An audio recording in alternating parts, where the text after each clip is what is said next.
keempat, yaitu Mina, Tommy, Diana, Bu Nunuk Wahidah, dan Pak Adi Wiarto akan menyajikan pengkajian pada pasien BTLS.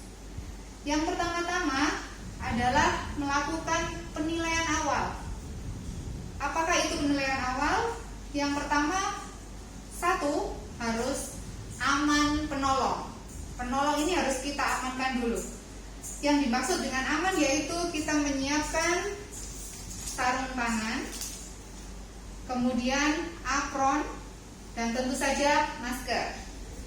Yang kedua, pastikan tempat aman untuk menolong pasien. Yang ketiga, hitung berapa jumlah korban, dan apabila perlu bantuan, kita akan melakukan bantuan via telepon. Yang keempat, jika dibutuhkan ekstrikasi, minta bantuan peralatan khusus, maka akan kita lakukan. Dan yang kelima, tentukan mekanisme terjadinya cedera. Tentukan prioritas kegawatan pada pasien apa dulu. Kita lanjut penilaian yang kedua, yaitu penilaian umum. Pertama, perkirakan jenis kelamin pasien, usianya kira-kira berapa, berat badannya kira-kira berapa. Kemudian yang kedua, kita amati posisi dan postur tubuh pasien ini bagaimana. Kemudian yang ketiga, amati apakah pasien ini masih bergerak atau pasien ini diam saja. Baik, setelah itu kita kaji, kemudian kita masuk ke tingkat yang ketiga, yaitu kita melihat tingkat kesadaran pasien. Cek dengan APPU, yaitu alert, verbal, pain, dan unconscious. Kemudian yang berikutnya, jika pasien ini masih berespon, berarti alias alert ya, ini terhadap suara, dia berespon, beritahukan kepada pasien untuk mempertahankan pembatasan pergerakannya dia. Jadi pasien kita ajari jangan bergerak dulu. Ini untuk pembatasan daerah servikal dan spine-nya. Kemudian jika pasien ternyata tidak berespon terhadap suara, maka lakukan modified jaw thrust. Oke, jadi kita fiksasi mandibula pasien ini dengan tangan, kemudian dan posisinya di sini. Nah, seperti ini. Setelah kita mengkaji dari penilaian awal sampai dengan penilaian umum dan melihat tingkat kesadaran pasien, kita akan masuk pada tahap berikutnya, yaitu kita melihat A, B, C dari pasien. A adalah airway. Di sini kita mengkaji kepatenan airway dengan mendengarkan suara pada jalan nafas. Jadi kita mendengarkan suara pada jalan nafas. Kemudian yang kedua, jika terdengar snoring atau mengorok, maka lakukan modified jaw thrust seperti tindakan yang tadi. Kemudian apabila terdengar gargling, maka lakukan suction. Apabila terdengar stridor, maka segera lakukan intubasi. Kemudian jika pasien ini hanya diam saja, tidak terdengar suara nafas, maka berikan dia ventilasi.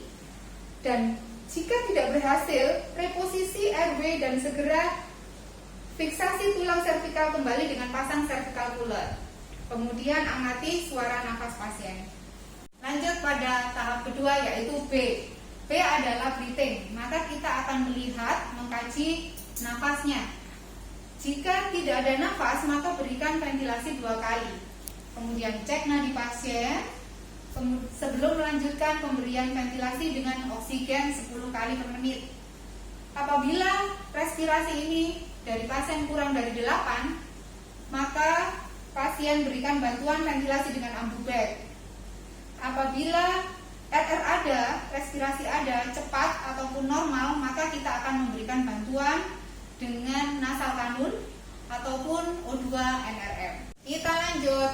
Yang C adalah sirkulasi. Sirkulasi, bagaimana sirkulasi pasien ini di seluruh tubuh? Caranya yang pertama, kita melihat cek nadi radialis. Nadi di sini ya. Nah, apabila di sini tidak ada nadi, maka kita akan berpindah pada nadi karotis. Apabila nadi di radialis ini ada, maka kita harus melihat apakah nadinya kuat, lemah, atau bagaimana. Jadi kita kaji frekuensi dan kekuatannya, kualitasnya. Jika ditemukan bradikardi, maka kita harus curiga bahwa pasien ini terjadi cedera kepala. Apabila takikardi, maka langkah kita usahakan untuk menurunkan dan kita pertimbangkan bahwa pasien ini lagi shock. Tadi sudah saya katakan apabila tidak terdeteksi nadi pada radialis, maka kita akan mengecek nadi karotis. Yang dilakukan pada nadi karotis ini sama pada seperti kita melakukan pengkajian pada nadi radialis tadi. Jadi apabila tidak ada nadi pada nadi karotis, maka kita akan lakukan BLS. Apabila ada, berarti kita pertimbangkan dia mengalami shock ataupun cedera kepala. Tahap berikutnya setelah kita mengecek semua nadi, yaitu sekarang kita mengecek kulit pasien. Lihat kulit, apabila jika kulit ini pucat, teraba dingin, basah, pertimbangkan pasien ini shock. Apabila kulit ini terlihat sianosis, kebiruan, maka cek intubasi dan pemberian oksigen. Apabila ada perdarahan mayor, maka segeralah kita melakukan bebat untuk mengurangi perdarahan. Untuk yang selanjutnya, kita lakukan pada pasien rapid trauma survey. Yang dilakukan pemeriksaan jika pasien tidak sadar. 1. Pemeriksaan menyeluruh dari kepala hingga kaki. Head to toe, kita mengecek DCA, PBTLS. D. Deformity. C. Crepitation. A. Abrasion. P. Puncture atau penetration. B. Burn. T. Tenderness. L. Laceration. S. Swelling. Setelah itu pada pemeriksaan pada kepala, jika terjadi cedera wajah, pertimbangkan untuk intubasi. Setelah itu lanjut kita ke bawah, pemeriksaan leher. Jika ditemukan pembengkakan atau jejas atau retraksi otot, lakukan intubasi. Setelah itu pada pemeriksaan dada, jika ditemukan pergerakan dada simetris atau stabil, lanjut pada pemeriksaan selanjutnya. Apabila ditemukan jejas dan krepitasi, dilakukan pemantauan jantung. Luka penetrasi, apabila terjadi luka penetrasi, kita berikan plester 3 sisi. Yang keempat, apabila ada pergerakan paradoks, kita lakukan stabilisasi segmen tulang yang patah dan pertimbangan pasang intubasi. Selanjutnya pada pemeriksaan suara nafas. Jika ditemukan ada nafas dan suaranya sama di kedua sisi, lanjutkan pemeriksaan selanjutnya. Apabila pemeriksaan nafas di antara kanan dan kiri ini tidak sama, kita lakukan perkusi untuk menentukan pasien terjadinya pneumotorak atau hematorak. Yang ketiga, jika penurunan kesadaran, cek nadi radialis, tidak ada sianosis, JVD, dan deviasi trakea, lakukan needle decompression. Setelah itu kita lakukan pemeriksaan jantung, pemeriksaan suara jantung. Pada pemeriksaan suara jantung, jika ditemukan suara jantung menjauh disertai JVD bersamaan dengan suara nafas bilateral.